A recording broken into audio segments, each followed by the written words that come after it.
इन लोगों का अभी क्या बोलूं, मैं विवाद को बढ़ावा नहीं देना चाहता।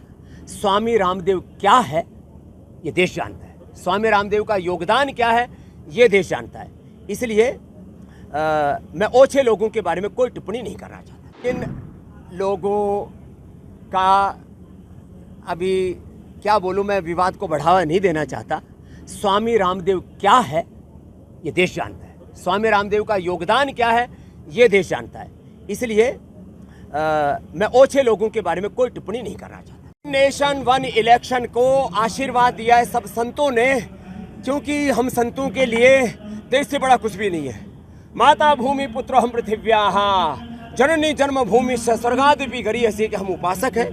वन नेशन वन इलेक्शन से शिक्षा तंत्र में भी सुधार होगा, क्योंकि 6 महीने साल भर में इलेक्शन ही चलते रहते हैं, उससे और विकास योजनाएं भी बाधित होती हैं। तो वन नेशन वन इलेक्शन का होने से हमारे जो गुरुजन, जो लगभग उनका 30% समय तो चुनाव कराने में लग जाता है, तो बच्चों को पढ़ाएंगे, देश आगे बढ़ेगा। और कुछ राजनेताओं को ऐसा लगता है कि स्टेट पार्टियां उनका कहीं मोक्ष ना हो जाए। इस देश का वोटर को आप उसको बेवकूफ़ मत समझिए, देश का वोटर बहुत समझदार है। स्टेट में किसको चुनना है, केंद्र में किसको चुनना है, और किसको कौन सी ऐसी पार्टी है जिसको स्टेट और जो है नेशन दोनों में एक साथ चुनना है, उसका निर्णय उसको करने दीजिए। आप अपने राजनीतिक तुच्छ स्वार्थों के लिए इस देश के हितों से समझौता नहीं कर सकते। इसलिए सब संतों ने एक मत से तय किया है कि ये बात दूर तक जानी चाहिए। वन नेशन वन इलेक्शन के माध्यम से ये देश प्रगति के पथ पर और तेजी से आगे बढ़ेगा। देश को प्रधानमंत्री जी ने 100 से ज़्यादा ऐसी विकास योजनाएं शुरू की हैं, जिससे कि 2047 तक विकसित भारत बने। हम तो चाहते हैं कि 2040 तक ही बन जाए। तो इस कार्य से वह और गतिशील होगा ये लोकतंत्र, और चुनाव सुधारों को लेकर के और भी प्रतिबद्ध हमारे देश के प्रधानमंत्री। लेकिन कुछ लोग सड़कों पर संसद में हंगामा और अराजकता करके ऐसा चाहते हैं कि हम लोकतंत्र को बंदी बना लेंगे, लोकतंत्र को हम कैद कर लेंगे। भैया, चुनाव लड़ करके प्रधानमंत्री बन सकते हो, सपने सभी देख सकते हैं। देश के संविधान ने आज़ादी दी है सबको, ये अधिकार दिया है कि आप प्रधानमंत्री बनने के सपने देख सकते हो। लेकिन प्रधानमंत्री देश के वोटर बनाते हैं, आप दिवा स्वप्न ना देखें।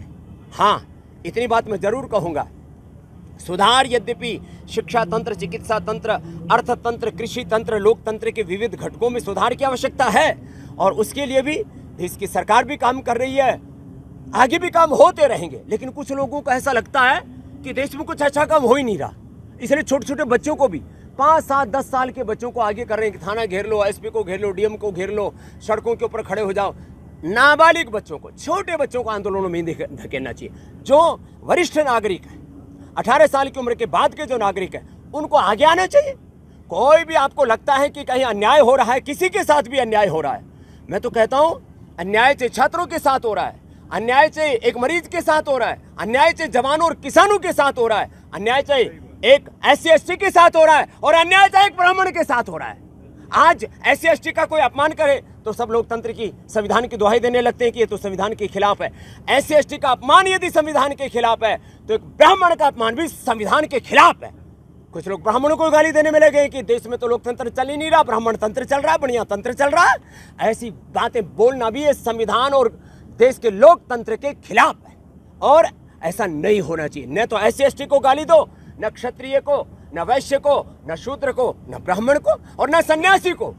सन्यासी को गाली देना आजकल एक नया फैशन हो गया,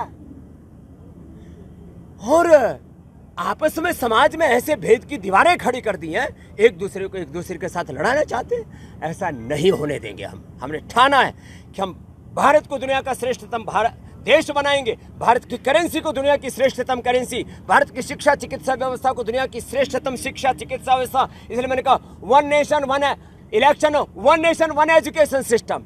धामी जी ने अच्छा किया, यहाँ पर समान नागरिक संहिता यहाँ पर लागू करवाई, मदरसा बोर्ड बंद कराया, एक जैसी शिक्षा, एक जैसी चिकित्सा, एक जैसे संवैधानिक अधिकार देश के सब नागरिकों के हैं। इस दिशा में बड़ा कार्य हुआ, तो ऐसे कार्यों की अनुशंसा होनी चाहिए। और मैं कह रहा था, जब देश आगे बढ़ेगा तो देश की करेंसी दुनिया की श्रेष्ठतम करेंसी होगी। भारत का पासपोर्ट इतना मजबूत होगा कि हमें 150 देशों 200 में जाने के लिए वीज़ा लेने की जरूरत नहीं पड़ेगी। ऐसा देश हम सबको मिलकर के बनाना पड़ेगा। तो मैं अपेक्षा करता हूँ कि जो भी भारत से प्रेम करते हैं वो इस विषय का विरोध नहीं कर सकते।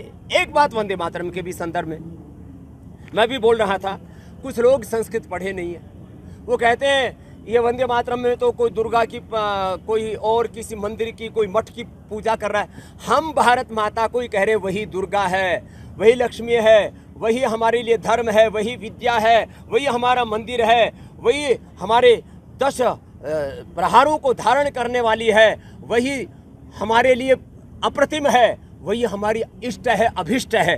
तो जो लोग इस वंदे मातरम में देवी देवता मठ मंदिर इसको देख रहे हैं, मुझे लगता है वो संस्कृत से और संस्कृति से अनभिज्ञ हैं।